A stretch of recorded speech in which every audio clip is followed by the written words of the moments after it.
Welcome to Listen and Learn Telugu. Rohan was a bright 7-year-old boy. Rohan 7 సంవత్సరాల తెలివైన బాలుడు. He had one big problem. He got angry very quickly. అతనికి ఒక పెద్ద సమస్య ఉంది. అతనికి చాలా త్వరగా కోపం వస్తుంది. If his mother asked him to eat vegetables, he would shout, "No." అతని అమ్మ కూరగాయలు తినమని అడిగితే అతను వద్దు అని అరిచేవాడు. If his father told him to finish his homework, he would stomp his feet and throw his books. అతని తండ్రి తన హోంవర్క్ పూర్తి చేయమని చెబితే అతను తన కాళ్లను తొక్కి పుస్తకాలను విసిరేవాడు. His parents tried everything, gentle words and strict warnings sometimes. అతని తల్లిదండ్రులు ప్రతిదీ ప్రయత్నించారు. సున్నితమైన మాటలు మరియు కొన్నిసార్లు కఠినమైన హెచ్చరికలు. Sometimes they offered small rewards too, but Rohan just wouldn't listen. కొన్నిసార్లు వారు చిన్న బహుమతులు కూడా ఇచ్చేవారు, కానీ రోహన్ వినలేదు. You must learn to control your anger, his father said. నీ కోపాన్ని అదుపు చేసుకోవడం నేర్చుకోవాలి అని అతని తండ్రి చెప్పాడు. But Rohan didn't care. కానీ రోహన్ పట్టించుకోలేదు. One day, his class went on a picnic to a beautiful park. ఒకరోజు అతని తరగతి విద్యార్థులు ఒక అందమైన పార్కుకు పిక్నిక్కి వెళ్లారు.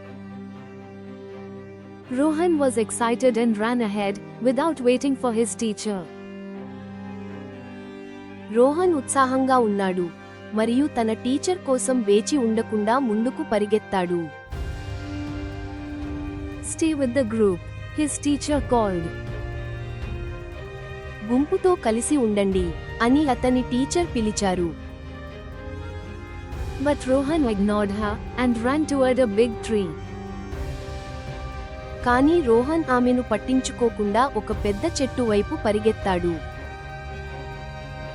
Suddenly, he tripped on a root and fell hard. అకస్మాత్తుగా అతను ఒక మూలలో కూరుకుపోయి బలంగా పడిపోయాడు. His knee was scraped and tears filled his eyes. అతని మోకాలి గాయమైంది మరియు అతని కళ్ళలో నీళ్లు నిండిపోయాయి.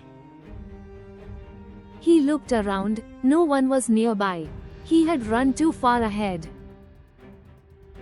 అతను చుట్టూ చూశాడు, ఎవరూ దగ్గరగా లేరు. అతను చాలా దూరం పరిగెత్తాడు.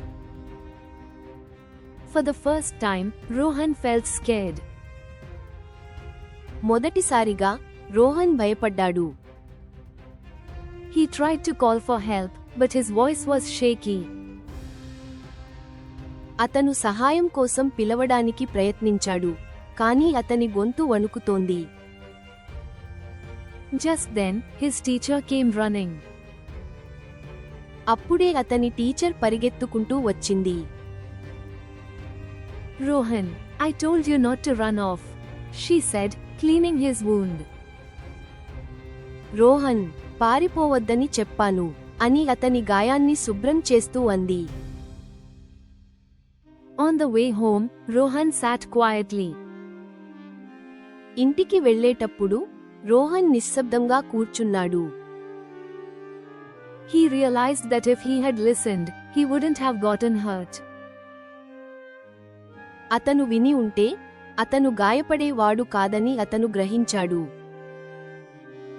That night, his mother asked him to tidy his toys. ఆ రాత్రి అతని అమ్మ అతని బొమ్మలను చక్కబెట్టమని అడిగింది. He took a deep breath and said, "Okay, Ma." అతను గట్టిగా ఊపిరి పీల్చుకుని, సరే అమ్మా అన్నాడు. His parents were surprised.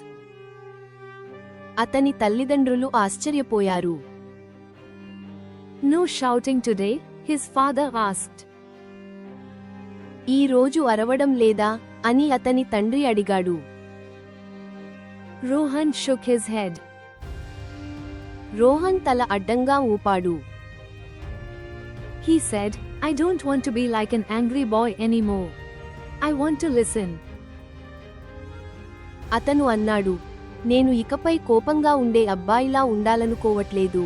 నేను వినాలనుకుంటున్నాను. From that day, Rohan tried his best to stay calm. ఆ రోజు నుండి రోహన్ ప్రశాంతంగా ఉండటానికి తన సాయశక్తులా ప్రయత్నించాడు.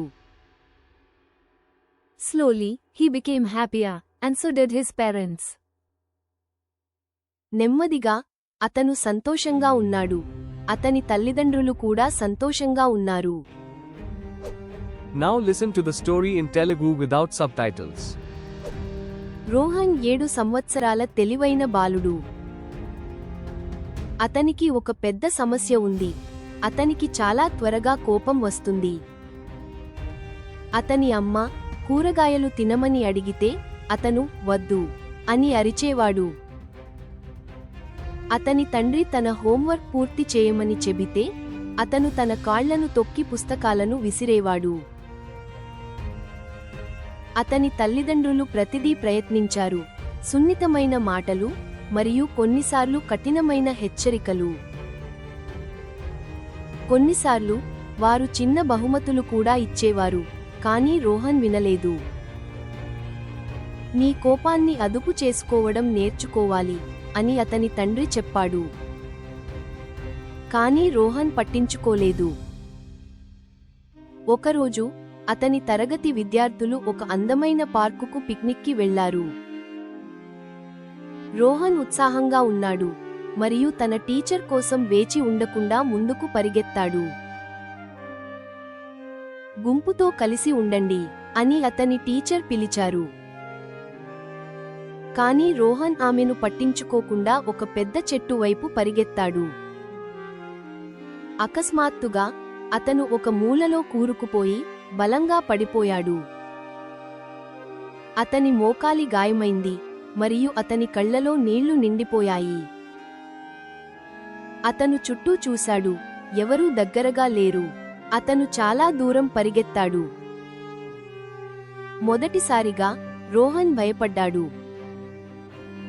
అతను సహాయం కోసం పిలవడానికి ప్రయత్నించాడు, కానీ అతని గొంతు వణుకుతోంది. అప్పుడే అతని టీచర్ పరిగెత్తుకుంటూ వచ్చింది. రోహన్, పారిపోవద్దని చెప్పాను అని అతని గాయాన్ని శుభ్రం చేస్తూ అంది. ఇంటికి వెళ్ళేటప్పుడు రోహన్ నిశ్శబ్దంగా కూర్చున్నాడు. అతను విని ఉంటే అతను గాయపడేవాడు కాదని అతను గ్రహించాడు. ఆ రాత్రి అతని అమ్మ అతని బొమ్మలను చక్కబెట్టమని అడిగింది. అతను గట్టిగా ఊపిరి పీల్చుకుని సరే అమ్మా అన్నాడు. అతని తల్లిదండ్రులు ఆశ్చర్యపోయారు. ఈ రోజు అరవడం లేదా అని అతని తండ్రి అడిగాడు. రోహన్ తల అడ్డంగా ఊపాడు. అతను అన్నాడు, నేను ఇకపై కోపంగా ఉండే అబ్బాయిలా ఉండాలనుకోవట్లేదు. నేను వినాలనుకుంటున్నాను. ఆ రోజు నుండి రోహన్ ప్రశాంతంగా ఉండటానికి తన సాయశక్తులా ప్రయత్నించాడు. నెమ్మదిగా అతను సంతోషంగా ఉన్నాడు. అతని తల్లిదండ్రులు కూడా సంతోషంగా ఉన్నారు. What lesson did you learn from Rohan's story? Tell us in the comments. And don't forget to like, share, and subscribe our channel for more stories.